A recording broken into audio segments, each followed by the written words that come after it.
बच्चों, कैसे हाल हैं। आज हम इस वीडियो में बायोलॉजी के सारे चैप्टर्स का फास्ट रिवीजन करेंगे और ये वीडियो बहुत अच्छा होने वाला है आपके लिए। तो बिना देर किए शुरू करते हैं आज का वीडियो। तो सबसे पहले बच्चों लाइफ प्रोसेस से शुरू करेंगे। Life process chapter. Life process में होता क्या है? What is life process? तो life process is the all type of processes which maintain our life is called life processes। जितने भी तरह के प्रोसेस हैं जो हमको जीवित रखने के लिए और हमारे सारे सिस्टम को चलाने के लिए जो प्रोसेसेस जरूरी हैं वो सारे प्रोसेसेस लाइफ प्रोसेसेस हैं। आपके सिलेबस में जो लाइफ प्रोसेसेस हैं वो दे रखे हैं सिलेबस के अनुसार। रेस्पिरेशन, डाइजेशन, एक्सक्रीशन, ये लाइफ प्रोसेस आपके सिलेबस में है। तो सबसे पहले रेस्पिरेशन शुरू करते हैं। तो रेस्पिरेशन से हम समझते हैं कि जैसे सांस लेना या छोड़ना, ब्रीद इन ब्रीद आउट। लेकिन केवल ब्रीद इन और breathe out is not respiration. Breathe in और ब्रीद आउट सिर्फ एक फिजिकल प्रोसेस है, इसको बोलते हैं ब्रीदिंग। ब्रीदिंग और रेस्पिरेशन ये दोनों अलग अलग होते हैं। जैसे ब्रीदिंग क्या है? सांस लेना और सांस छोड़ना, that is breathing. But respiration is another type. Respiration means जो हम सांस लेते हैं, रेस्पिरेशन लेते हैं, ऑक्सीजन ले रहे हैं, वो ऑक्सीजन लंग्स से ब्लड में जाती है, ब्लड से सेल्स में जाती है और सेल के अंदर जो ग्लूकोज है, ग्लूकोज ब्रेक डाउन होता है और उस ग्लूकोज के ब्रेक डाउन होने से जो एनर्जी क्रिएट होती है दैट इज रेस्पिरेशन। तो रेस्पिरेशन इज केमिकल प्रोसेस। ठीक है।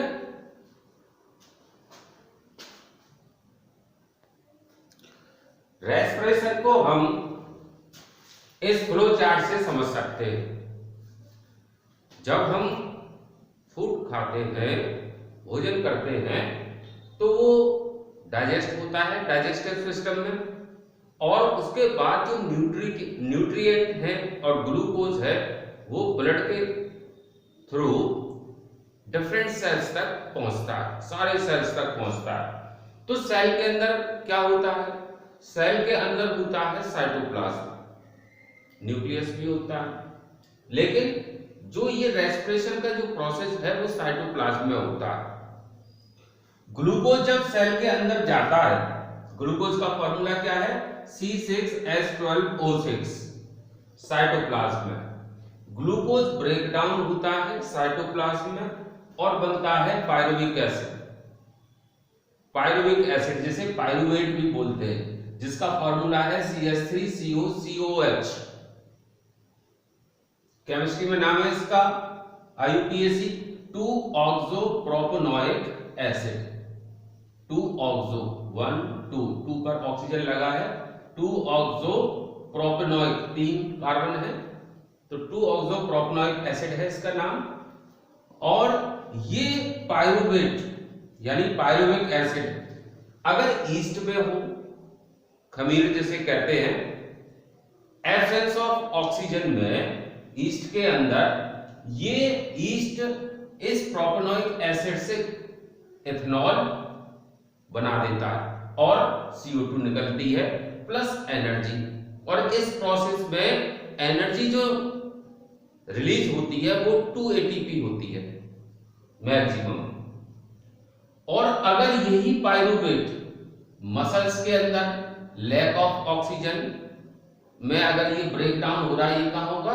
जैसे मसल्स के अंदर हम एक्सरसाइज करते हैं, जब मसल्स में थकान होने लगती है तो दर्द होने लगता है। तो जब दर्द होता है तो समझिए उसमें लैक्टिक एसिड फॉर्म होने लगा, और लैक्टिक एसिड बहुत खतरनाक होता है मसल्स के अंदर। ज्यादा लैक्टिक एसिड बन गया तो पैरालिसिस तक हो सकता है। तो एक्सरसाइज, ड्यूरिंग एक्सरसाइज मसल्स के अंदर लैक ऑफ ऑक्सीजन यानी ऑक्सीजन की कमी, थोड़ी ऑक्सीजन होती है, एकदम मसल्स में ज्यादा सप्लाई नहीं हो पाती है, तो ऑक्सीजन की कमी के कारण वहां क्या बनता है? लैक्टिक एसिड मसल्स के अंदर। और लैक्टिक एसिड का फॉर्मूला है CH3CHOH COH यानी 2 हाइड्रोक्सी 1 2 2 हाइड्रोक्सी, 3 कार्बन है, प्रोपनोइक एसिड। एनर्जी निकलती है, इसमें भी बहुत कम एनर्जी रिलीज होती है। तीसरी कंडीशन है माइटोकॉन्ड्रिया में पूरे खूब ऑक्सीजन है, वहां पर फुल फॉर्म में ऑक्सीजन है, तो ऑक्सीजन की प्रेजेंस में, एक्सेस ऑफ ऑक्सीजन की प्रेजेंस में ये pyruvic acid completely break down होता है CO2 और H2O में, और एनर्जी जनरेट होती है सबसे ज्यादा, और वो एनर्जी होती है 38 ATP। और ये एनर्जी करेंसी है जो हमारी बॉडी में स्टोर रहती है। जब हमारे अंदर ग्लूकोज की कमी हो जाती है तो इसी ATP से ये ATP ब्रेक डाउन होती है, ADP में बनती है और एनर्जी रिलीज होती है, तो हमको एनर्जी मिलती रहती है। तो ये फ्लो चार्ट से हम ये चीज समझ सकते हैं। नेक्स्ट पढ़ते हैं हम इसमें रेस्पिरेशन में रेस्पिरेटरी सिस्टम। ये है हमारा रेस्पिरेटरी सिस्टम। रेस्पिरेटरी सिस्टम में क्या क्या होता है? नोज से शुरू होता है, एयर जाती है विंड पाइप में, ये विंड पाइप है। विंड पाइप 2 ब्रांच इसकी यहां से शुरू होती है, और 2 ब्रांच जो शुरू होती है इस ब्रांच को बोलते हैं ब्रोंकिया, और ब्रोंकिया भी फिर छोटी छोटी ब्रांचेस में कन्वर्ट हो जाता है, इसको बोलते हैं ब्रोंकियोल्स। और ब्रोंकियोल्स भी छोटी छोटी बैलून लाइक स्ट्रक्चर में कन्वर्ट हो जाता है आगे चल करके लास्ट में, तो ये बनती है एल्वुली। क्या? एल्वुली, एल्वुलाई या एल्वुली बोलते हैं। और ये एल्वुली ब्लड वेसल से कनेक्ट रहती है, बहुत थिन लेयर्स होती है, इसमें थिन मेम्ब्रेन होती है। जैसे ये एल्वुली है तो इसके चारों ओर क्या है? ब्लड वेसल्स है। ये क्या करती हैं कि जो एल्वुली से डिफ्यूजन से ऑक्सीजन अंदर जाती है वो सीधे कहां मिक्स हो जाती है? ब्लड में। ये ब्लड है यार, और ब्लड में जो आरबीसी है, आरबीसी में होता है हीमोग्लोबिन। हीमोग्लोबिन इस ऑक्सीजन को ले लेता है और पूरी बॉडी में सर्कुलेट कर देता है, और फिर जब वो वापस आता है लंग्स में डीऑक्सीजनेटेड ब्लड, तो डिफ्यूजन से ही, जब हम सांस छोड़ते हैं, डिफ्यूजन से ही ये CO2 वापस एल्वुली में आती है, एल्वुली से ब्रोंकियोल्स, ब्रोंकियोल से ब्रोंकिया, फिर विंड पाइप से होकर के नोज से बाहर निकल जाती है। तो ये रेस्पिरेशन का प्रोसेस रहता है। समझ में आई क्या होगा? एक बार रिमाइंड करके देख सकते हैं।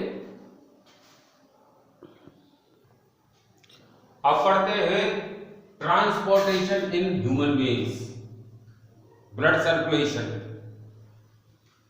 तो ह्यूमन में जो ब्लड सर्कुलेशन होता है उसके कुछ पार्ट्स होते हैं ब्लड सर्कुलेशन सिस्टम के, इसको सर्कुलेटरी सिस्टम बोलते हैं। इसके मेन पार्ट है हार्ट, हार्ट एक पंप है जो ब्लड को पंप करता है। इसके अलावा आर्टरीज हैं, वेन्स हैं और कैपिलरीज हैं।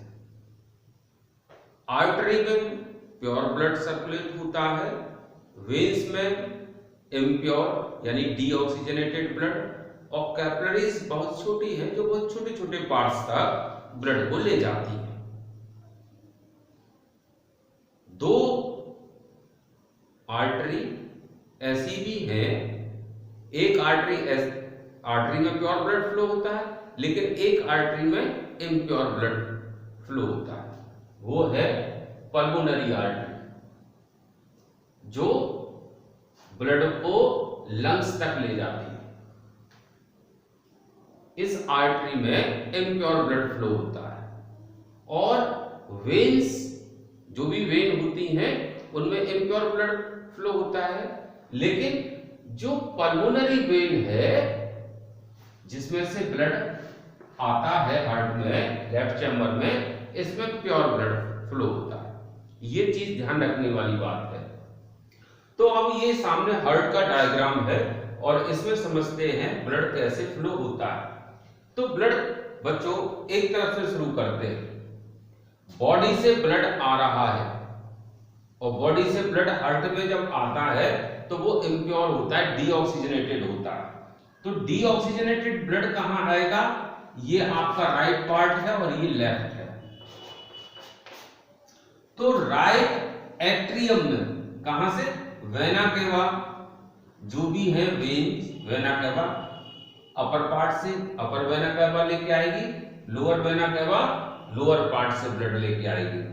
तो यहां से जो ब्लड है ये एंटर करता है कहां? राइट एट्रियम में।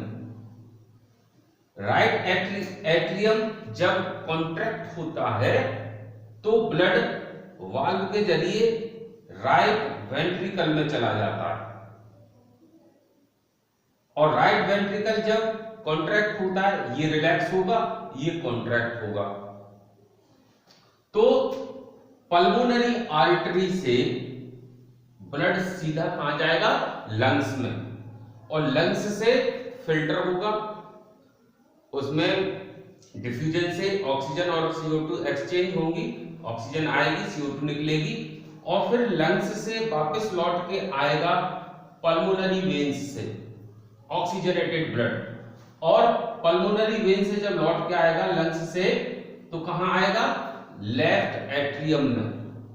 लेफ्ट एट्रियम भरेगा, जब ये रिलैक्स है भरेगा, और फिर जब ये कॉन्ट्रैक्ट होगा तो लेफ्ट वेंट्रिकल में जाएगा वाल्व के जरिए, और जब लेफ्ट वेंट्रिकल कॉन्ट्रैक्ट होगा ये रिलैक्स होगा, तो जब कॉन्ट्रैक्ट होते ही ये वाल्व बंद हो जाएगा, ये खुल जाएगा, और इस वाल्व के जरिए एओर्टा, ये कौन सा है? एओर्टा, एओर्टा से ब्लड पूरी बॉडी में अपर पार्ट लोअर पार्ट दोनों तरफ ब्लड, प्योर ब्लड सर्कुलेट होने लगेगा, पूरी बॉडी में जाएगा, फिर लौट के आएगा, फिर वही स्थिति होगी, वेना केवा से ब्लड अंदर आएगा राइट एट्रियम में, फिर वेंट्रिकल में, फिर पल्मोनरी आर्टरी से लंग्स में जाएगा, लंग्स से लौट के आएगा पल्मोनरी वेन से लेफ्ट एट्रियम में, फिर लेफ्ट वेंट्रिकल में, लेफ्ट वेंट्रिकल से होता हुआ आयोटा से निकलेगा और पूरी बॉडी में फिर सर्कुलेट होगा। तो ये इस तरह ब्लड सर्कुलेट होता है। इसमें क्या होता है? दो तरह से दो डबल सर्कुलेशन होता है। एक सर्कुलेशन होता है हार्ट से लंग्स, फिर वापस हार्ट में आ गया, और एक सर्कुलेशन होता है हार्ट से पूरी बॉडी में गया और फिर वापस हार्ट में आ गया। तो हार्ट से लंग्स, लंग्स से हार्ट एक सर्कुलेशन, हार्ट से पूरी बॉडी, बॉडी से वापस हार्ट में ये दूसरा सर्कुलेशन। तो ये डबल सर्कुलेशन होता है। क्यों होता है? इससे हमारे बॉडी के अंदर ब्लड, जो प्योर ब्लड है और इम्प्योर ब्लड है, दोनों अलग अलग फ्लो होते हैं। ऑक्सीजनेटेड ब्लड और डीऑक्सीजनेटेड ब्लड आपस में इंटरमिक्स नहीं करते। तो ये इसका फायदा है। अब बच्चों पढ़ते हैं ब्लड प्रेशर के बारे में। हमारी बॉडी के अंदर जो ब्लड का प्रेशर है उसे क्रिएट कौन करता है? हार्ट। अयोर्टा से जब ब्लड जाता है तो एक प्रेशर के साथ ब्लड जाता है और ये प्रेशर आर्टरी का होता है, और जब ब्लड वापस आता है तो एक और प्रेशर होता है वेन्स का। जो आर्टरी का ब्लड का प्रेशर होता है उसको बोलते हैं सिस्टोलिक, जो होता है 120 mmHg, 120 mmHg, मिलीमीटर मरकरी का। पारे का जो प्रेशर जितना होता है 120 mm मरकरी का, उतना होता है जितना हमारे ब्लड का प्रेशर होता है। तो इसे मेजर करते हैं। और जो एटमॉस्फेयर का प्रेशर है वो 76 mmHg के इक्वल होता है। 1 atmosphere pressure ATM 1 ATM equal to होता है 76 mmHg। लेकिन हमारा हार्ट कितना प्रेशर लगाता है? 120। ये एडल्ट का है, तो करीब करीब 1.25 गुना, 1.5 गुना से भी ज्यादा, करीब करीब 1.5 गुना से ज्यादा है, 1.25 गुना करीब करीब ब्लड का प्रेशर एटमॉस्फेयर प्रेशर से करीब करीब 1.5 से भी ज्यादा। डायस्टोलिक प्रेशर ये वेन्स का प्रेशर होता है। जब ब्लड हार्ट में वापस आ रहा होता है तो उसमें भी वेन्स में प्रेशर होता है, वो होता है 80 mmHg। ये भी 1 एटमॉस्फेयर प्रेशर से ज्यादा होता है। आप जानते हैं कि अगर आर्टरी को काट दिया जाए तो उसका प्रेशर कम से कम 1 मंजिल या 1.5 मंजिल ऊपर तक फव्वारा जा सकता है। आर्टरी के प्रेशर से बहुत तेज फव्वारा निकलेगा ब्लड का प्रेशर आर्टरी से काटने पर, तो ये बहुत ज्यादा प्रेशर होता है। तो मैक्सिमम प्रेशर एडल्ट का 120 और मिनिमम 80 mmHg होता है। इसको मेजर करने के लिए एक बीपी इंस्ट्रूमेंट यूज करते हैं। देखो इस तरह का आपने देखा होगा डॉक्टर्स के पास, इसमें एक वॉच होती है, घड़ी। जब इसमें बांध करके इसको हाथ पर इसमें एयर भरते हैं तो हाथ पे दबाव आता है, और फिर यहां से ये देखो ये घड़ी है और इससे प्रेशर हम मेजर कर लेते हैं। और पल्स का उसके देखने के लिए हाथ पे ऐसे लगाते हैं, एक स्टेथोस्कोप यहां पर लगा करके देखते हैं। तो जब प्रेशर ज्यादा होता है तो आर्टरी प्रेस हो जाती है, तो उस समय उसकी पल्स महसूस नहीं होती। फिर धीरे धीरे एयर को रिलीज करते हैं और ये यहां लगा करके कान में उसका पल्स सुनते हैं। जब पल्स सुनाई देने लगती है वो मैक्सिमम प्रेशर होता है, और जहां पल्स सुनाई देना बंद हो जाती है वो मिनिमम प्रेशर होता है 80 mmHg का। ठीक है, समझ में आ गया होगा। तो डॉक्टर के पास जाकर देख सकते हैं, हम भी डॉक्टर हैं, पेशेंट्स देखते हैं। तो ये सिस्टोलिक और डायस्टोलिक प्रेशर आपने समझा। नॉर्मल प्रेशर ये है, अगर इससे 10 आगे पीछे भी हो तब भी करीब करीब नॉर्मल उसे मानते हैं। लेकिन जब ये 20 का अंतर आने लगता है, ये मिनिमम प्रेशर मोस्टली चेंज नहीं होता है। जैसे हम दौड़ते हैं तो सिस्टोलिक प्रेशर बढ़ जाएगा, 150 तक पहुंच जाएगा, लेकिन ये नहीं बढ़ेगा, ये 80 के आसपास ही रहेगा। जब 80 से 90 हो जाता है, 90 रहने लगे या 90 से ज्यादा होने लगे मिनिमम वाला, तो परेशानी क्रिएट होती है। और अगर ये 70 और 70 से नीचे जाने लगे तो लो ब्लड प्रेशर की शिकायत होती है। सिस्टोलिक बहुत जल्दी कंट्रोल हो सकता है, लेकिन डायस्टोलिक इतनी जल्दी कंट्रोल नहीं होता। तो बीपी चेक कराते रहना चाहिए एक एज बाद, और ये देखना चाहिए कि हमारा डायस्टोलिक में कितना अंतर है। 80 से 90 के बीच में रहे कोई प्रॉब्लम नहीं होगी, लेकिन जब 90 क्रॉस करेगा ये नीचे वाला तो नसें फाड़ सकता है, नाक से मुंह से ब्लड आ जाता है हाई बीपी के। और अगर लो रहे तो बहुत नींद आती है, सुस्ती रहती है, और बहुत सारे पेशेंट्स ऐसे होते हैं कि लो ब्लड प्रेशर हो गया, सो गए और कभी नहीं जागे। ऐसा रहता है। अब इसमें नेक्स्ट पढ़ते हैं, एक चीज और है कि जब ब्लड कहीं से निकल रहा हो, इंजरी हो जाती है और ब्लड निकलता रहे तो क्या होगा, तो ब्लड लगातार निकलते रहने से क्या होगा, ब्लड फ्यूजन होने लगे तो धीरे धीरे ब्लड प्रेशर गिरने लगता है, और ब्लड प्रेशर गिरेगा तो धीरे धीरे पेशेंट मौत की तरफ चला जाएगा। या एक्सीडेंट केस होते हैं जब ज्यादा ब्लड लॉस हो जाता है तो हार्ट पंप करना बंद कर देता है ब्लड की कमी के कारण, रिफ्लेक्स कार्डियक अरेस्ट हो जाता है वहां पर। और इंटरनल इंजरी में भी यही होता है। दूसरा, ब्लड जब फ्लो ज्यादा हो जाता है, निकल जाता है, तो हीमोग्लोबिन भी बहुत ज्यादा निकल जाता है, तो फिर ऑक्सीजन सप्लाई प्रभावित होती है, और ऑक्सीजन जब बॉडी को नहीं मिलता है तो ब्रेन काम करना बंद कर देता है और हार्ट काम करना बंद कर देता है। तो ये भी कारण मौत का होता है ब्लड लॉस से। तो ब्लड को मेंटेन रखना चाहिए। अब डिस्कस करते हैं एक्सक्रीटरी सिस्टम। एक्सक्रीटरी सिस्टम का जो मेन ऑर्गन होते हैं वो होते हैं किडनी। हमारी बॉडी में 2 किडनी होती हैं, लेफ्ट में और राइट। ये कहाँ होती है, एब्डोमन, ये इसको एब्डोमन बोलते हैं, पेट नहीं बोलते हैं, एब्डोमन। पेट स्टोमक होता है जहां भोजन फूड कलेक्ट रहता है। तो एब्डोमन के बैक साइड में, यहां पर पीठ है, कमर का पिछला हिस्सा, उस साइड में ये सिचुएटेड होती है। 2 किडनी होती हैं और दोनों किडनी में 2 यूरेटर होते हैं, एक यूरिनरी ब्लैडर होता है और एक यूरेथ्रा जहां से यूरिन पास होता है। किडनी का जो यूनिट पार्ट है वो है नेफ्रॉन। पूरी किडनी एक कलेक्शन ऑफ नेफ्रॉन्स होती है।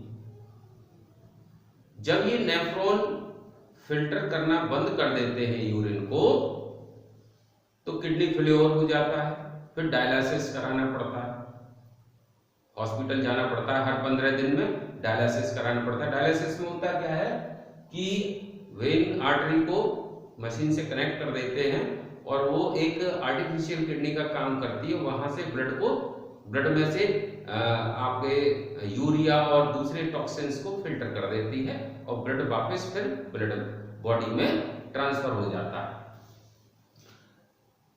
यूनिट पार्ट नेफ्रॉन है, तो हमने यहाँ एक नेफ्रॉन का डायग्राम दिया है। नेफ्रॉन में क्या होते हैं कि ये जो फिल्टर करते हैं एक्चुअली नेफ्रॉन ही करते हैं। ब्लड किडनी में आया यानी नेफ्रॉन्स में गया, तो एक नेफ्रॉन का है renal artery. Renal means kidney, artery जो रीनल में ला रही है ब्लड यानी किडनी में ला रही है, उनको बोलते हैं रीनल आर्टरी। तो रीनल आर्टरी से ब्लड किडनी में आया मींस नेफ्रॉन्स में गया।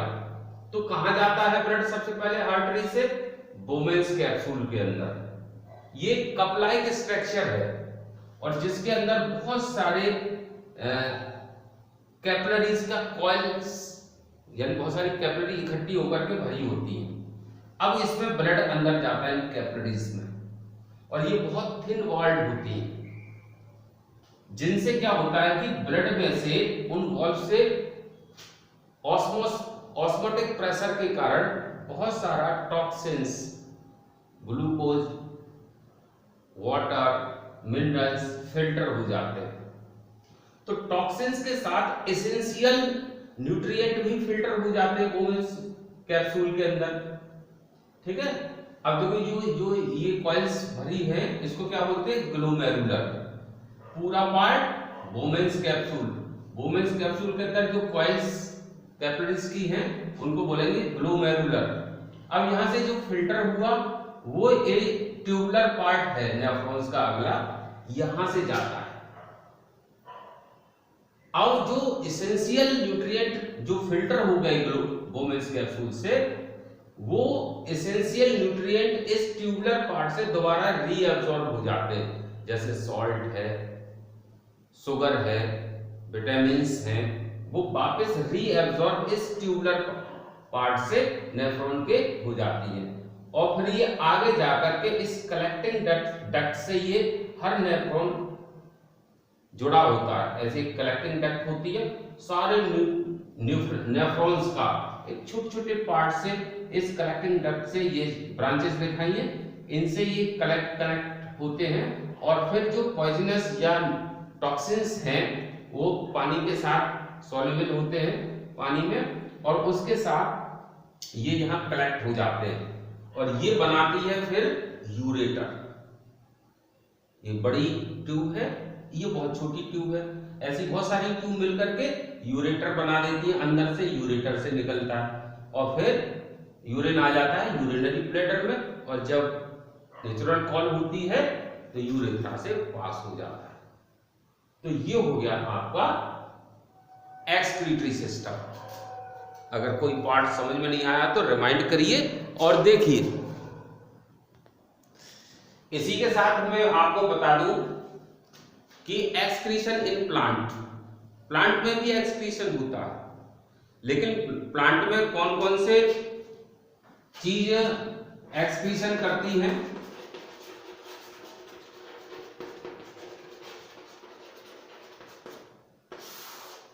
एक तो रेजिन के रूप में, रेजिन गोंद टाइप का होता है, आपने देखा होगा प्लांट से कुछ गोंद टाइप का निकलता रहता है, वो प्लांट के किसी काम का नहीं होता, इसलिए वो वेस्ट है प्लांट के लिए, तो रेजिन के रूप में बाहर निकल जाता है। ऑक्सीजन गैस प्लांट के किसी काम की नहीं है, वो भी वेस्ट है, तो वो रेस्पिरेशन में फोटोसिंथेसिस में बाहर निकल जाती है। इसके अलावा मेटाबॉलिक प्रोसेस से बहुत सारे टॉक्सिन्स क्रिएट हो जाते हैं, वेस्ट प्रोडक्ट बनते हैं, तो वो पत्तियों में इकट्ठे हो जाते हैं और पत्तियां झड़ जाती हैं सूख करके। कुछ बार्क में इकट्ठे हो जाते हैं, जो बार्क सूख जाती है प्लांट की। तो इस तरह इन पार्ट से प्लांट अपना वेस्ट प्रोडक्ट पास आउट करते रहते हैं। बचाव पढ़ते हैं न्यूट्रिशन। न्यूट्रिशन क्या है कि जो मटेरियल हमको ग्रो करने में, ग्रोथ में, बाकी सारी एक्टिविटी करने में और हमको एनर्जी देने में हेल्प करता है, वो सारा कुछ कहलाता है न्यूट्रिएंट और वो उसी को बोलते हैं न्यूट्रिशन। और न्यूट्रिशन हम लेते हैं रॉ मटेरियल से, खाने से, उसमें जो एसेंशियल पार्ट है न्यूट्रिएंट हम उनको एब्जॉर्ब कर लेते हैं। तो न्यूट्रिशन भी दो तरह का होता है, एक होता है ऑटोट्रॉपिक और एक होता है हेटेरोट्रॉपिक। ऑटोट्रॉपिक न्यूट्रिशन प्लांट में होता है और हेटेरोट्रॉपिक कई तरह का होता है, जैसे होलोजोइक, पैरासाइटिक,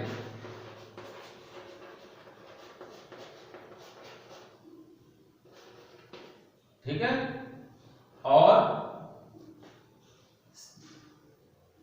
सैंग्विवोरस,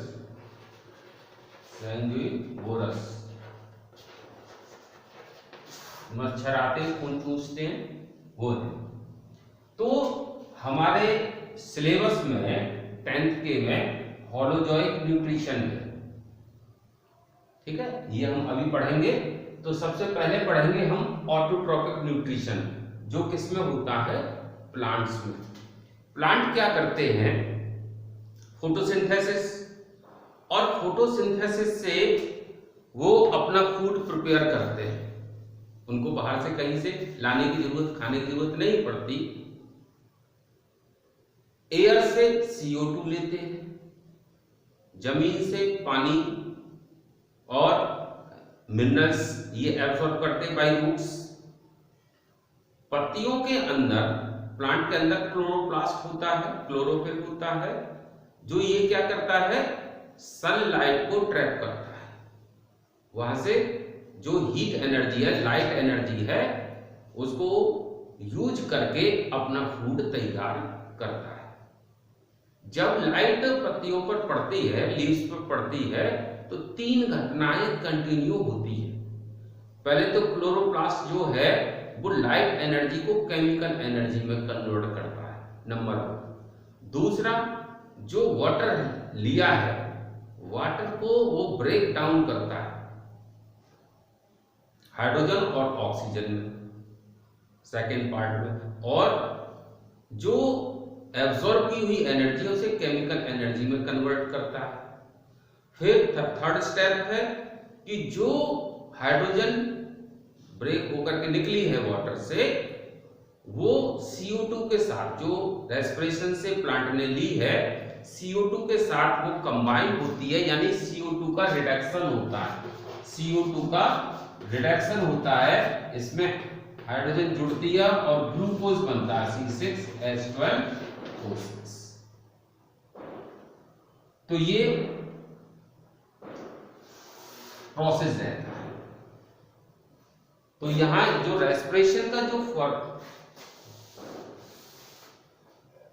प्रोसेस है वो ऐसा होता है कि जो CO2 है प्लस H2O इससे ब्रेक हुआ और बना C6H12O6 और O2 रिलीज हुआ।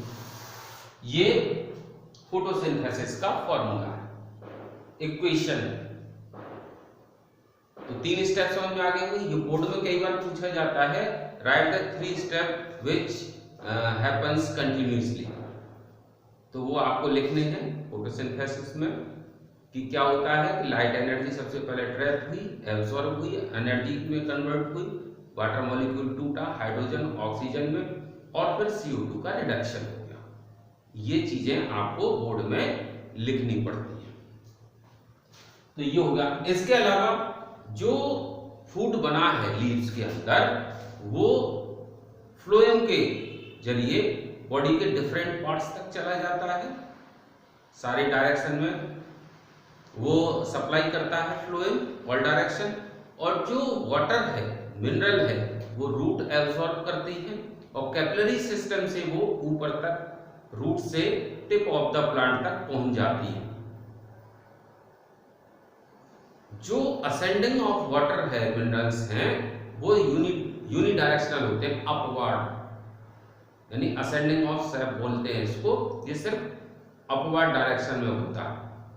और ये जो इसको ले जाने वाले जो पार्ट्स हैं वो है जाइलम।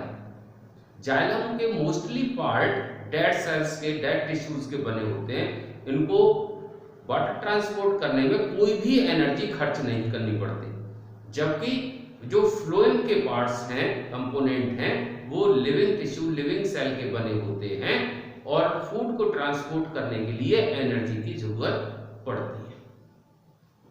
तो ये रहे इसके मेन फंक्शन। अब पढ़ते हैं डाइजेशन इन ह्यूमन। तो ये डाइजेस्टिव सिस्टम हमने बनाया है, और ये है माउथ। माउथ में हम बाहर से भोजन लेते हैं, चबाते हैं, और दांत हमारे भोजन को, फूड को, लार्ज जो पार्टिकल्स हैं उसको पीस करके, ग्राइंड करके स्मॉल पार्टिकल में कन्वर्ट करते हैं।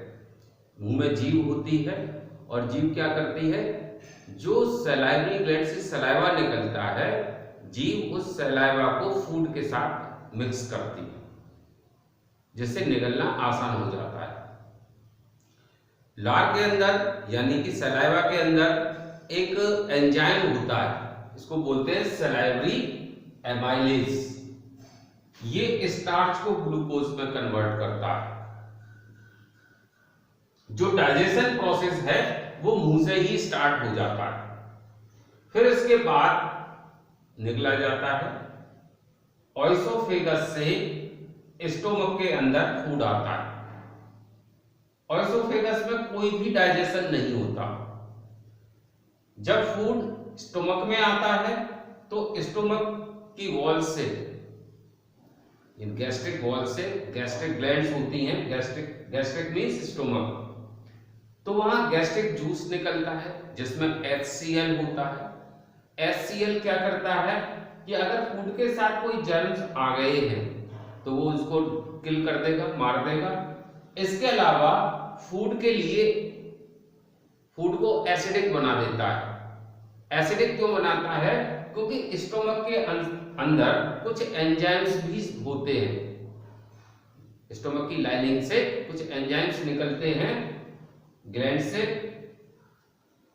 वो एंजाइम कौन से होते हैं? रेनिन, पेप्सिन, ये एंजाइम्स होते हैं। जो रेनिन है वो दूध को डाइजेस्ट करने में हेल्प करता है, और जो पेप्सिन है, ये पेप्सिन क्या करता है? प्रोटीन को एमिनो एसिड में कन्वर्ट करता है। और ये गैस्ट्रिक के जो पेप्सिन निकल रहा है, ये एसिडिक मीडियम में ही वर्क करते हैं। रेनिन और पेप्सिन एसिडिक मीडियम में वर्क करते हैं, इसलिए यहां एसिड निकलना, एसिड का होना जरूरी है। अगर ज्यादा एसिड निकलता है तो एसिडिटी हो जाती है, फिर एंटासिड लेना पड़ता है, यानी कुछ बेसिक्स लेने पड़ते हैं, तो वो न्यूट्रलाइज कर देते हैं एसिड को। अब स्टोमक के बाद स्मॉल इंटेस्टाइन शुरू होती है। स्मॉल इंटेस्टाइन के 3 पार्ट होते हैं, ड्यूडेनम, ज्यूजेनम और इलियम। जो फर्स्ट थर्ड पार्ट है उसको बोलते हैं ड्यूडेनम। तो ड्यूडेनम के अंदर क्या होता है? एक तरफ से यहां से लिवर है, लिवर से गॉल ब्लैडर यहां लगा होता है, गॉल ब्लैडर से गॉल जूस निकलता है और ये स्मॉल इंटेस्टाइन में आता है। स्टोमक के नीचे पैनक्रियाज होती है, एक ग्लैंड, और पैनक्रियाज से भी पैनक्रिएटिक जूस इसी स्मॉल इंटेस्टाइन में आता है, ये पैनक्रियाज। और जो गॉल ब्लैडर से गॉल जूस आ रहा है, ये नेचर में बेसिक होता है, और पैनक्रियाज से जो पैनक्रिएटिक जूस है ये भी बेसिक होता है। अब होता यह है कि जो एसिडिक फूड था स्मॉल इंटेस्टाइन में आकर के वो सारा की सारा बेसिक हो जाता है, और इनसे जो पैनक्रियाज से जो 3 तरह के एंजाइम्स निकलते हैं जूस के साथ, वो होते हैं ट्रिप्सिन, लाइपेज और एमाइलेज। जो ट्रिप्सिन है ये क्या करता है? प्रोटीन को एमिनो एसिड में प्रोटीन को डाइजेस्ट करता है। लाइपेज है ये फैट को डाइजेस्ट करता है, इमल्सिफाई करता है, फैटी एसिड में कन्वर्ट कर देता है। और जो पैनक्रिएटिक एमाइलेज है ये स्टार्च को ग्लूकोज में कन्वर्ट करता है। क्लियर हो गई? और जो गॉल जूस है ये क्या करता है? ये फैट को, लार्ज ग्लोब्यूल्स को स्मॉल ड्रॉपलेट्स में कन्वर्ट कर देता है, इमल्सिफाई कर देता है, जिससे फैट डाइजेस्ट होने में आसान हो जाता है, और बाकी का काम ये लाइपेज कर देता है और फुली फैट डाइजेस्ट हो जाता है। इसके बाद स्मॉल इंटेस्टाइन में एक फिंगर लाइक प्रोजेक्शंस और निकले होते हैं। अब जो फूड है वो पूरा डाइजेस्ट हो गया, यानी न्यूट्रिएंट में कन्वर्ट हो गया, वाटर सॉल्युबल हो गया मोस्टली। अब फिंगर लाइक जो प्रोजेक्शन है जिनको विलीज के बोलते हैं, ये एब्सॉर्ब करती हैं न्यूट्रिएंट को। तो जितना भी डाइजेस्ट फूड हुआ होता है वो उसमें से सारा न्यूट्रिएंट को जो स्मॉल इंटेस्टाइन की विलीज होती हैं उसे एब्सॉर्ब कर लेती हैं। विलीज का दूसरा 2 फंक्शन है, एक तो ये लार्ज सरफेस एरिया क्रिएट करती हैं एब्जॉर्प्शन के लिए, और एब्सॉर्ब तो करती ही है। एब्जॉर्प्शन न्यूट्रिएंट के बाद ये स्मॉल इंटेस्टाइन कनेक्ट होती है लार्ज इंटेस्टाइन से, लार्ज इंटेस्टाइन में ये फूड चला जाता है लिक्विड, और लार्ज इंटेस्टाइन में कोई डाइजेशन एक्स्ट्रा नहीं होता है। ये सिर्फ क्या करता है, लार्ज इंटेस्टाइन जो वाटर है उसको एब्जॉर्ब कर लेता है, और जो सेमी सॉलिड फूड बनता है रह जाता है वो यहाँ लार्ज इंटेस्टाइन से जाकर के सीकम में कलेक्ट हो जाता है, और सीकम से जब नेचुरल कॉल होती है तो एनस से पास आउट हो जाता है। तो ये रहा आपका डाइजेशन। इसके अलावा होलोजोइक न्यूट्रिशन में एक और पूछा जाता है अमीबा का। अमीबा में भी होलोजोइक न्यूट्रिशन होता है, उसमें भी जो सिंगल सेल बॉडी है उसकी बॉडी सरफेस क्या है, एक सीडोपोडिया बनाता है, फिंगर लाइक प्रोजेक्शंस बनाता है, फूड को पकड़ता है, अंदर ले जाता है, और वैक्यूल बनता है। वैक्यूल में डाइजेस्टिव जूस सीक्रेट करता है, अमीबा डाइजेस्ट करता है, एब्जॉर्ब करता है, और बाकी का जो वेस्ट रह जाता है फिर वो वैक्यूल को खोल देता है और फूड पास आउट हो जाता है। तो ये अमीबा का डाइजेशन है। तो अमीबा में भी होलोजोइक न्यूट्रिशन होता है और ह्यूमन में भी। अब शुरू करते हैं next chapter, control and coordination.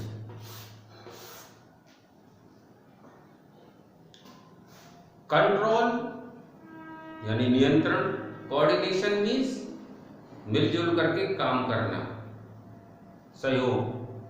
ये दो चीजों से होता है, एक तो नर्वस सिस्टम है और दूसरे हैं हार्मोन। हार्मोन और नर्वस सिस्टम ये दोनों मिलकर के एनिमल्स और ह्यूमंस के अंदर कंट्रोल एंड कोऑर्डिनेशन का वर्क ऑपरेट करते हैं। प्लांट के अंदर नर्वस सिस्टम नहीं होता तो उनमें फास्ट रिएक्शन भी नहीं होता। एनिमल्स ह्यूमंस के अंदर दोनों चीज होती है, क्योंकि ये मूवमेंट करते हैं, इनको क्विक एक्शन की जरूरत होती है, तो उसके लिए नर्वस सिस्टम की ज्यादा जरूरत पड़ती है। तो यहां पर हम अपने सिलेबस में ब्रेन पढ़ेंगे नर्वस सिस्टम में। तो ब्रेन जो नर्वस सिस्टम है किससे बना होता है, नर्व से। और नर्व तीन तरह की होती हैं। एक तो होती है सेंसरी नर्व। सेंसरी नर्व वो होती है जो सेंस को बॉडी से, बॉडी पार्ट से ब्रेन तक ले जाती है। एक इलेक्ट्रिकल इंपल्स के जरिए जो मैसेज है वो बॉडी पार्ट से ब्रेन तक जाता है, और ब्रेन का मैसेज जो बॉडी पार्ट्स तक, मसल्स तक लेके आता है उसको बोलते हैं मोटर नर्व। और थर्ड होती है मिक्स्ड नर्व। ये क्या करती है कि ये इसमें दोनों ही फंक्शन होते हैं। ये मैसेज को ब्रेन तक भी पहुंचाती है और ब्रेन का मैसेज बॉडी पार्ट्स तक भी लाती है। जैसे स्पाइनल कोड, सारे मैसेज स्पाइनल कोड होते ही ब्रेन तक जाते हैं, और स्पाइनल कोड से होते हुए ही मसल्स तक, बॉडी पार्ट्स तक, डिफरेंट पार्ट्स तक पहुंचते हैं। क्लियर? अब ये नर्व है किसकी बनी होती है, तो नर्व का जो यूनिट पार्ट है वो है न्यूरॉन। न्यूरॉन ये है इस तरह का कुछ, ये है डेंड्राइट। डेंड्राइट ये एक्सोन बोलते हैं इस पार्ट को, और ये है नर्व एंडिंग। नर्व एंडिंग जो मैसेज है, सेंस है, वो उनको रिसीव करने वाला पार्ट कौन से होते हैं, डेंड्राइट। जैसे मैं टच कर रहा हूं तो इसके से चारों तरफ डेंड्राइट चिपके हुए, वो डेंड्राइट उस टच वाली फीलिंग को सेंस करके बॉडी में भेज रहे हैं। ये पार्ट है न्यूरॉन का बॉडी, न्यूक्लियस भी होता है इसमें। तो डेंड्राइट ने रिसीव किया मैसेज, पहुंचा बॉडी में, बॉडी से एक्सोन और फिर नर्व एंडिंग में जाता है। ये नर्व एंडिंग फिर दूसरे न्यूरॉन से कनेक्ट रहती है, डेंड्राइट से। यहां पर भी ऐसे ये डेंड्राइट लगा है, डेंड्राइट से दूसरा न्यूरॉन चिपका है। तो जो नर्व एंडिंग और डेंड्राइट का जो कनेक्शन होता है इसको बोलते हैं सिनेप्स। और सिनेप्स के बीच में एक इलेक्ट्रो न्यूरो मटेरियल भरा होता है, वो क्या करता है, उस मैसेज को एक न्यूरॉन से दूसरे न्यूरॉन में पास करने में हेल्प करता है, सिनेप्स। तो ये न्यूरॉन का फंक्शन भी आपको समझ में आ गया होगा कि मैसेज यानी सेंस रिसीव किए डेंड्राइट ने, डेंड्राइट से बॉडी में गया, बॉडी से एक्सोन से होता हुआ नर्व एंडिंग, फिर नेक्स्ट न्यूरॉन में। इसी तरह ये पास होता हुआ ब्रेन तक चला जाता है और टच से लेकर के ब्रेन तक जो मैसेज पहुंचता है वो 1/20 सेकेंड में ये सेंस हमारा ब्रेन तक पहुंच जाता है, 1 सेकेंड के 1/20 पार्ट में ही। ठीक है, अब ब्रेन पढ़ते हैं। ब्रेन है हमारा, उसके 3 भाग होते हैं। फोर ब्रेन आगे का, जिसे सेरिब्रम कहते हैं, एक दूसरा पार्ट है मिड ब्रेन और एक होता है हाइंड ब्रेन। यानी सेरिब्रम आगे का पार्ट सबसे लार्ज पार्ट होता है, फिर होता है सेरिबेलम, उससे छोटा होता है जिसे बोलते हैं हाइंड ब्रेन, और मिड ब्रेन होता है जिसमें पोन्स मेडुला फिट होते हैं। यही पार्ट है।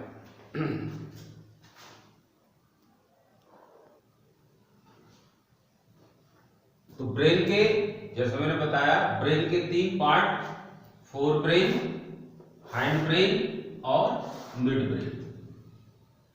जो फोर ब्रेन है वो सेरिब्रम इसको बोलते हैं, और हाइंड ब्रेन को बोलते हैं, इसके 3 पार्ट होते हैं, सेरिबेलम, पोन्स, मेडुला, और बाकी का होता है मिड ब्रेन जो इन दोनों के बीच में होता है। जो सेरिब्रम है ये सबसे लार्ज पार्ट है हमारा, मोस्टली पार्ट ब्रेन का सबसे बड़ा पार्ट होता है सेरिब्रम। सेरिब्रम क्या करता है? थिंकिंग, सोचने का काम, राइटिंग, वॉकिंग, लर्निंग, जो हमारे जो कॉन्शियस वर्क हैं जितने भी, वो सारे की सारे वर्क ऑपरेट होते हैं सेरिब्रम से। सेरिबेलम और मिड ब्रेन, ये hind brain and mid brain, ये हमारे दूसरे कॉन्शियस पार्ट होते हैं, लेकिन ये हमारे जो भी इनवॉलेंटरी एक्शन है उनको ऑपरेट करते हैं। सेरिब्रम, जो हाइंड ब्रेन है, ये सेरिब्रम के साथ मिलकर के वर्क करता है कि जो कॉन्शियस एक्शन हो रहे हैं उनको बैलेंसिंग रूप में आगे फॉरवर्ड करना, उसे ऑपरेट करना, ये सेरिबेलम का वर्क होता है। कि हम जो काम कर रहे हैं, अब जैसे मैं लिख रहा हूं तो ये लिखने का काम सेरिबेलम, ये सेरिब्रम से हो रहा है, लेकिन उसे बैलेंस कौन कर रहा है? सेरिबेलम, ये हाइंड ब्रेन, इनके ये चीजें, क्योंकि मैं बैलेंस रूप से लिख रहा हूं, एक जैसे लेटर लिख रहा हूं, तो ये दोनों मिलकर के वर्क कर रहे हैं। ठीक है, हम सोच रहे हैं कि जो बैलेंसिंग है वो सेरिब्रम कर रहा है, नहीं, जो ऑपरेटिंग सिस्टम है वो सेरिब्रम है, कॉन्शियस से हो रहा है वर्क, और उसे बैलेंस करते हुए काम कर रहे हैं ये हाइंड ब्रेन, उसके साथ वर्क कर रहा है इसके साथ। मिड ब्रेन का वर्क भी कुछ कॉन्शियस वर्क के साथ रहता है। जैसे हम कोई चीज भूल गए हैं तो उसे हम याद करने की कोशिश करते हैं, तो सेरिब्रम वर्क कर रहा है, और इधर ये मिड ब्रेन और पोन्स मेडुला है, ये भी उसके साथ वर्क करते हैं और हमें चीजें दोबारा याद आ जाती हैं। इसके अलावा जो इनवॉलेंटरी वर्क है, जिसमें हमारे कॉन्शियस का कोई भी पार्ट नहीं होता, कोई फंक्शन नहीं होता कॉन्शियस एक्शन का, वो सारा की सारा एक्शन ये हाइंड ब्रेन और मिड ब्रेन दोनों मिलकर के करते हैं। इसके साथ स्पाइनल कोड भी है। स्पाइनल कोड भी हमारे अनकॉन्शियस या अनकंट्रोल्ड या ये कहें कि जो हमारे इनवॉलेंटरी वर्क है, इनवॉलेंटरी ज्यादा अच्छा रहेगा बोलना, तो वो ये सारी चीजें मिल करके करते हैं इनवॉलेंटरी वर्क को। जैसे डाइजेशन है, हार्ट बीट है, रेस्पिरेशन है, ठीक है, छींक का आना है, पलक का झपकना है, किसी चीज के रेस्पॉन्स करना है, क्विक एक्शन रेस्पॉन्स है, ये सारा वर्क हम सेरिब्रम और मिड ब्रेन से और स्पाइनल कॉर्ड के जरिए कर पाते हैं। अब इसमें दो चीज और आती हैं, रिफ्लेक्स एक्शन और रिफ्लेक्स आर्क। रिफ्लेक्स एक्शन क्या है? ये क्विक रेस्पॉन्स है। जैसे अचानक कोई चीज सामने आ गई, हम उस पर एकदम से बिना सोचे ही रेस्पॉन्स कर रहे हैं, ये जो क्विक सडन रेस्पॉन्स है, quick and sudden response is called reflex action. और रिफ्लेक्स आर्क क्या है कि जो स्टिमुलाई है वो मैसेज बॉडी पार्ट से स्पाइनल कॉर्ड तक गया और स्पाइनल कॉर्ड से फिर मैसेज उस बॉडी पार्ट तक आया और उस बॉडी पार्ट ने कुछ वर्क किया, हाथ ने हटा, ऐसे किया बॉडी ने, तो वो जो पाथ है, नर्व का जो पाथ है, मैसेज का गया स्पाइनल कॉर्ड तक, स्पाइनल कॉर्ड तक मैसेज गया, स्पाइनल कॉर्ड से वापस किसी अंग तक आया, तो जो पाथ वे है मैसेज का आने और जाने का, उसको बोलते हैं रिफ्लेक्स आर्क। इतनी बात समझ में आ गई। अब स्टिमुलाई क्या होते हैं? स्टिमुलाई वो चीजें होती हैं जो हमें सेंसिटाइज करती है। जैसे लाइट है, आंख बंद करते ही आंख बंद करके भी हम बता सकते हैं कि लाइट जली या बुझ गई। बिना देखे हम बता सकते हैं कि पानी की ड्रॉप गिरी हमारे ऊपर, बता देते पानी गिरा।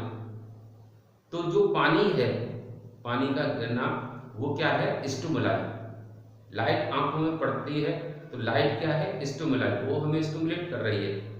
किसी ने टच किया तो टच क्या हुआ? स्टिमुलाई, जिससे हम स्टिमुलेट होते हैं, सेंसिटाइज होते हैं और हम उस पर अपना रिएक्शन देते हैं। ठीक है, तो ये चीजें हैं जो हमको वर्क करने में हेल्प करती हैं। अब इसके बाद आते हैं प्लांट्स पर। तो बच्चों अब प्लांट के बारे में पढ़ते हैं। Control and coordination. प्लांट्स के अंदर नर्वस सिस्टम नहीं होता क्योंकि ये क्विक रिएक्शन नहीं देते। इनके अंदर हार्मोन्स होते हैं जिनको कहते हैं फाइटो हार्मोन्स।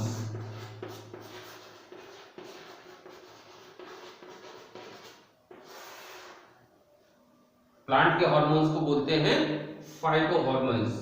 ये कई तरह के होते हैं, जैसे ऑक्सिन, नंबर 2 जिब्रेलिन,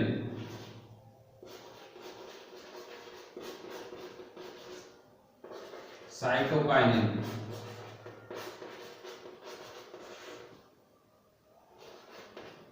और एब्सिसिक एसिड। ऑक्सिन प्लांट की हाइट बढ़ाता है, रूट की लेंथ बढ़ाता है। ये tip of the plant, tip of the shoot और टिप ऑफ द रूट पे होते हैं। लेंथ बढ़ाता है रूट की और हाइट बढ़ाता है प्लांट की, यानी शूट की। जिब्रेलिन, साइटोकाइनिन, ये दोनों क्या करते हैं? डॉर्मेसी ब्रेक करते हैं, ग्रोथ में हेल्प करते हैं, फ्रूट को पकाने में, राइप करने में, ग्रो करने में, नई पत्तियां निकालने में, ये इनका रोल होता है। और एब्सिसिक एसिड क्या है? ये ग्रोथ इनहिबिटर है, ये ग्रोथ को रोक देता है।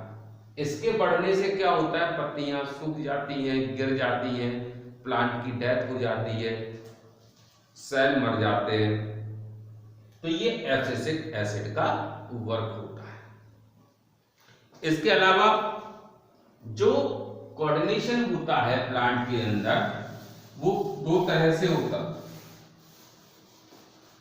उसे समझ सकते हैं दो तरह से। वीडियो अगर स्लो लग रहा हो तो 2x पर देखिए, 1.5x पर देखिए या 2x पर देखिए, जल्दी जल्दी समझ में आएगा। अब जो ट्रॉपिज्म है, मूवमेंट है, प्लांट चलते तो है नहीं, प्लांट का मूवमेंट किससे कंसीडर किया जाता? उनकी ग्रोथ से। प्लांट अभी यहां था, फिर यहां आ गया, तो हम कहेंगे प्लांट यहां से यहां चला गया, जबकि प्लांट गया नहीं है, प्लांट में ग्रोथ हुई है। ठीक है, तो जो प्लांट में जो मूवमेंट है वो दो तरह का होता है। एक तो होता है tropic movement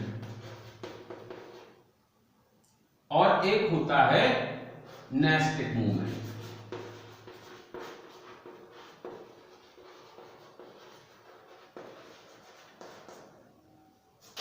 tropic movement directional होता है, यानी जो मूवमेंट हो रहा है वो किसी डायरेक्शन में होगा। ये कई तरह का होता है, जैसे फोटोट्रॉपिक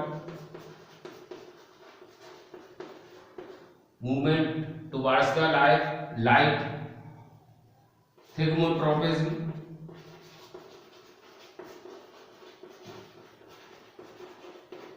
टच, जैसे टेंड्रिल, बेल में टेंड्रिल लगे होते हैं, जब इसे कोई चीज तार या कोई कील इसके टच में आती है तो ये उससे लिपट जाती है और बेल फिर और ऊपर चढ़ जाती है, ये थिग्मोट्रॉपिज्म है।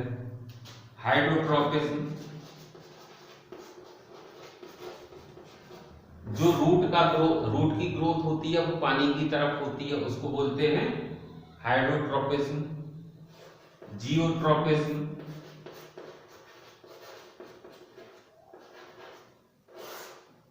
जमीन की तरफ टुवर्ड द ग्रेविटी कोई मूवमेंट हो रहा है, रूट का ही होता है, तो उसको बोलते हैं जियोट्रॉपिज्म। एक होता है कीमोट्रॉपिज्म, कीमोट्रॉपिज्म, केमिकल की तरफ, जैसे पॉलन ग्रेन्स किधर अट्रैक्ट होता है? Toward the ovary, male chemical female chemical की तरफ अट्रैक्ट होता है, तो ये हो गया कीमोट्रॉपिज्म। नेस्टिक मूवमेंट के कोई पार्ट नहीं होते, नेस्टिक मूवमेंट नॉन डायरेक्शनल होता है, नॉन डायरेक्शनल, और जैसे स्टेम का बड़ा होना, मोटा होना, गर्थ बढ़ जाना, स्टेम की ब्रांचेस की मोटाई बढ़ जाना, टच मी प्लांट का चारों तरफ से सिकुड़ जाना, या प्लांट की ग्रोथ चारों तरफ होना, तो ये सब क्या है? Nastic movement. किसी खास एक तरफ नहीं होंगे मूवमेंट, वो किसी भी डायरेक्शन में अगर मूवमेंट हो तो उसको बोलते हैं नेस्टिक मूवमेंट। ठीक है, तो इसे रिमाइंड करिए और देखिए। अब हम पढ़ते हैं hormones in humans.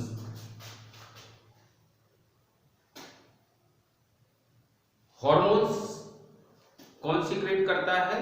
Hormonal gland, जिसको एंडोक्राइन ग्लैंड्स भी बोलते हैं, ये इनको डक्टलेस ग्लैंड भी बोलते हैं, क्योंकि इन डक्टलेस ग्लैंड से जो हार्मोन है वो सीधा ब्लड में ट्रांसफर होता है, सीक्रेट होता है।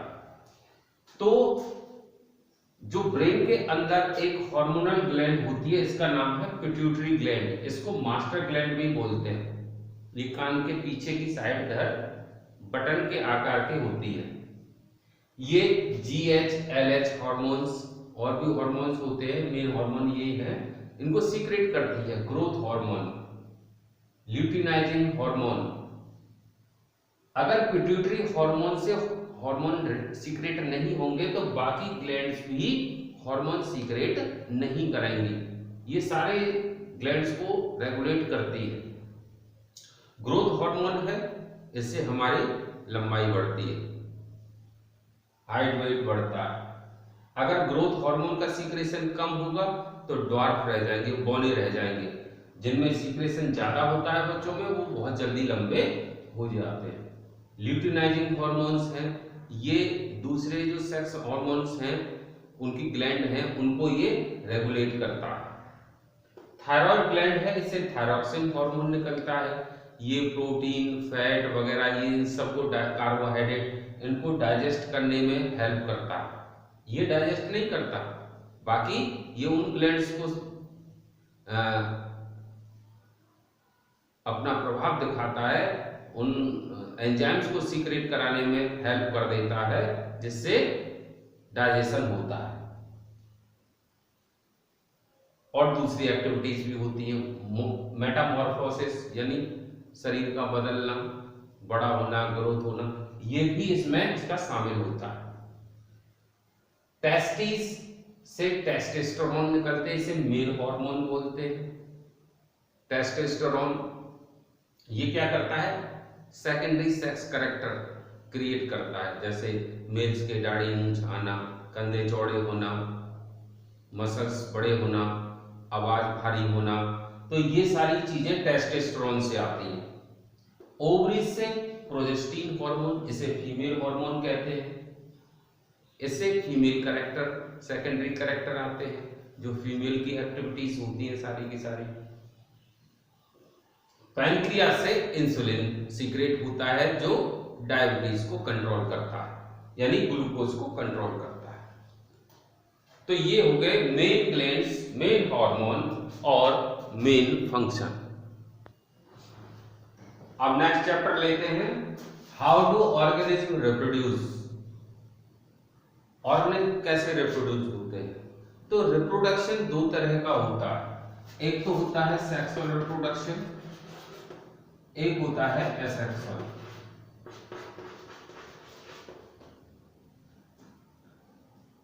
सेक्सुअल रिप्रोडक्शन में दो पेरेंट की जरूरत पड़ती है,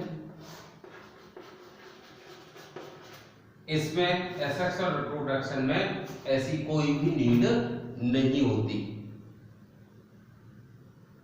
एसेक्सुअल रिप्रोडक्शन कई तरह का होता है, जैसे रीजेनरेशन,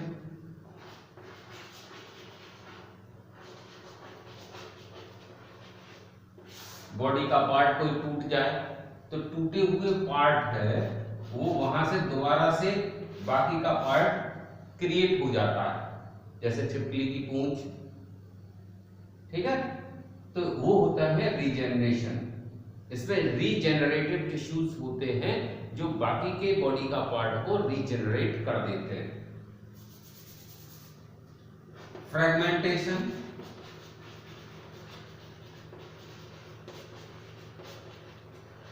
यानी अगर कोई बॉडी का पार्ट टूट जाए तो टूटा हुए पार्ट से हर टूटा हुआ पार्ट एक कंप्लीट पूरे ऑर्गेनिज्म में कन्वर्ट हो जाता है, तो इसको बोलते हैं फ्रेगमेंटेशन रिप्रोडक्शन। एक होता है बडिंग,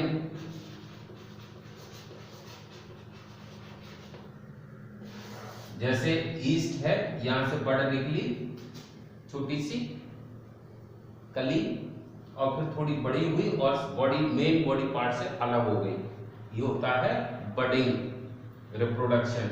हाइड्रा में भी ऐसा ही होता है। नेक्स्ट है फिशन, जिसमें क्या होता है कि एक सेल है, ये माइक्रो ऑर्गेनिज्म में होता है फिशन वाला। सेल है, ब्रेक हुआ, न्यूक्लियस दो भागों में बटा और एक से दो डॉटर सेल बन जाती है, तो ये होता है फिशन। दो तरह का होता है, एक तो एक सिंपल फिशन और एक मल्टी फिशन, जिसमें बहुत सारे डॉटर सेल्स बन जाती है, ठीक है, जैसे अमीबा, वो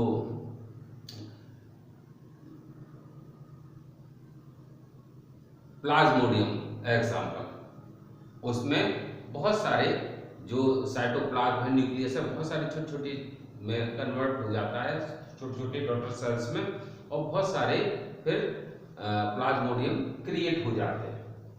तो ये हो गया असेक्सुअल। इसके अलावा इसके साथ एक और चीज पढ़ते हैं, प्रोपगेशन, वेजिटेटिव प्रोपोगेशन।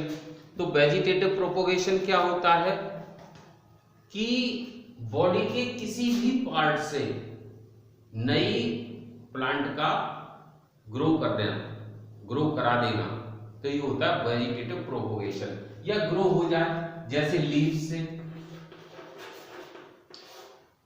जैसे ब्रायोफाइलम की जो प्लांट होते हैं उनकी लीफ के अंदर गाइनेजियम होता है। जब वो लीफ जमीन पर गिरती है तो उन लीफ से ही नए प्लांट उग जाते हैं। तो